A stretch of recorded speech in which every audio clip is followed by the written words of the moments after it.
EVO II aircraft can be equipped with the 8K, Pro 6K, FLIR Boson 640 thermal imaging camera, FLIR Boson 320 thermal imaging camera. 4 gimbals are interchangeable and can be swapped in the field.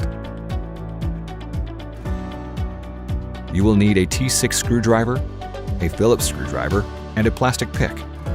Ensure the aircraft is powered off. Unfold the 4 arms and lay the aircraft upside down on the table. Use a T6 screwdriver to remove 2 screws of the gimbal. Remove the gimbal assembly cover. Use the Phillips screwdriver to remove the screws from the gimbal cable cover plate, and then remove the cover plate. Place the plastic pick on the lower right corner of the gimbal cable and gently lift the cable. And then lift the gimbal bracket and remove the gimbal. Align the vibration damping bracket of the gimbal with the front of the aircraft. Press the cable to ensure that the cable is installed in the correct location.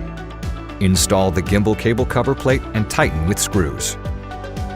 Install the gimbal cover and tighten with screws. Finally, power on the aircraft and remote controller to check the gimbal self-calibration status and image transmission. Thank you for watching.